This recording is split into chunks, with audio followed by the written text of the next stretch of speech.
Pernah nggak sih kepikiran apa ya rahasianya sebenarnya untuk bisa hidup panjang, sekaligus bahagia dan punya tujuan?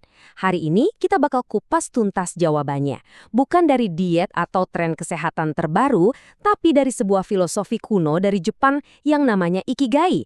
Yuk, kita mulai perjalanannya. Oke, petualangan kita dimulai dari sebuah pertanyaan besar, sebuah misteri dari pulau kecil di selatan Jepang. Kenapa ya orang-orang di Okinawa ini umurnya panjang-panjang banget? Para peneliti dari seluruh dunia sampai penasaran, apa sih rahasia mereka? Nah, coba lihat angka ini. 24,55. Ini adalah jumlah orang yang usianya mencapai 100 tahun ke atas untuk setiap 100.000 penduduk di Okinawa. Angka ini jauh banget di atas rata-rata dunia. Jelas, ini bukan kebetulan. Pasti ada sesuatu yang luar biasa yang mereka lakukan. Ya, tentu aja hal-hal ini penting. Pola makan mereka yang banyak sayuran, gaya hidup yang aktif, iklim yang enak, itu semua pasti membantu. Tapi, para ahli yang meneliti lebih dalam menemukan kalau itu semua cuma sebagian kecil dari gambaran besarnya. Rahasia yang sesungguhnya ternyata jauh lebih dalam dari itu. Dan disinilah letak keajaibannya. Kuncinya itu bukan satu hal spesifik, tapi sebuah filosofi hidup. Sebuah cara pandang yang jadi fondasi dari semua yang mereka lakukan. Dan yang memberi mereka alasan kuat untuk terus semangat menjalani hari setiap hari. Nah, konsep inilah yang kita sebut Ikigai. Kalau diartikan secara harfiah, artinya kebahagiaan karena selalu sibuk. Tapi tunggu dulu. Ini bukan sibuk yang bikin stres atau kejar-kejaran sama deadline ya. Justru sebaliknya, ini adalah tentang menemukan kesibukan yang memberi kita energi dan makna. Jadi, apa sih Ikigai itu? Gampangnya, bayangin aja Ikigai itu titik pertemuan dari 4 hal penting dalam hidup. 1. Apa yang kamu cintai? 2. Apa yang dibutuhkan oleh dunia? 3. Apa yang jadi keahlianmu? Dan 4. Apa yang bisa menghasilkan uang? Saat keempatnya nyambung, nah, disitulah kamu menemukan Ikigaimu, alasan sejatimu untuk bangun pagi. Jadi yang paling penting di sini adalah Ikigai itu ngasih tujuan buat setiap hari kita.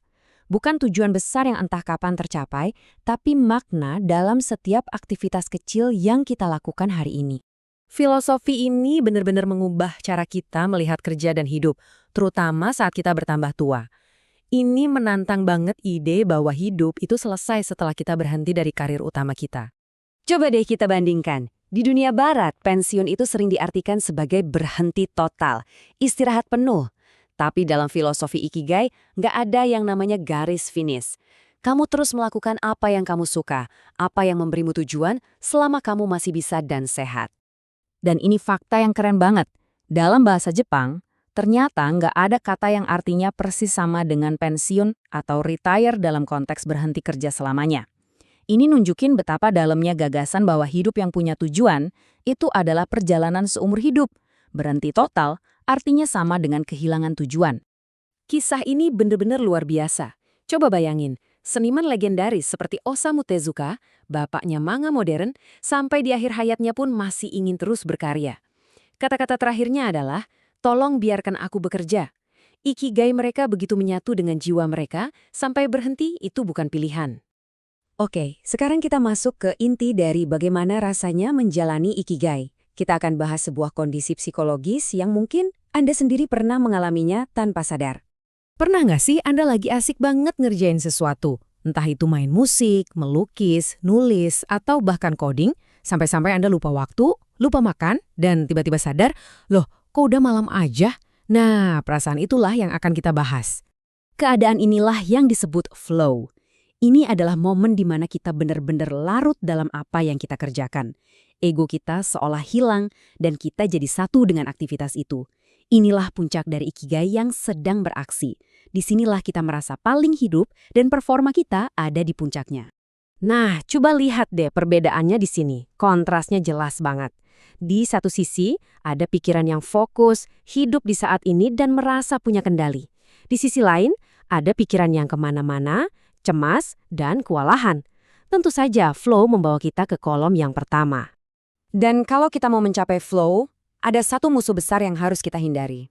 Multitasking. Lihat aja datanya. Multitasking itu ilusi. produktivitas kita justru bisa anjlok sampai 60%. Bahkan IQ kita bisa turun sementara. Jadi kuncinya cuma satu, fokus pada satu hal saja. Yang keren, flow ini nggak harus dari hal-hal besar loh. Bahkan tugas-tugas sepele pun bisa jadi sumber kebahagiaan. Percaya atau enggak, katanya Bill Gates itu menikmati banget cuci piring setiap malam. Dia mengubah tugas rutin itu menjadi momen microflow, momen meditasi aktif yang menenangkan pikirannya. Oke, teorinya udah jelas. Pertanyaannya sekarang, gimana caranya kita membawa konsep sekuat ini ke dalam hidup kita sehari-hari? Tenang, mari kita pecah jadi beberapa langkah praktis yang terinspirasi langsung dari para orang-orang paling bijak di Okinawa. Ini dia prinsip-prinsip hidup mereka. Nggak ada yang rumit kan? Intinya adalah terus bergerak, pelan-pelan saja, jaga kesehatan tubuh, rawat hubungan dengan teman-teman, dan jangan lupa sesekali kembali ke alam. Sederhana, tapi sangat mendalam. Dan pada akhirnya, semua ini dirangkum dengan sangat indah oleh seorang sentenarian dari Okinawa. Rahasianya adalah jangan khawatir dan yang terpenting, jaga hati kita agar tetap muda. Jangan biarkan hati kita jadi tua dan lelah. Jadi setelah semua ini, saya mau tinggalkan Anda dengan satu pertanyaan. Apa alasan Anda untuk bangun besok pagi? Ingat, ikigai Anda tidak harus mengubah dunia. Mungkin sesederhana merawat tanaman di balkon, belajar skill baru, atau sekedar membantu tetangga. Apapun itu, temukanlah. Karena disitulah kunci sejati dari hidup yang panjang dan bahagia.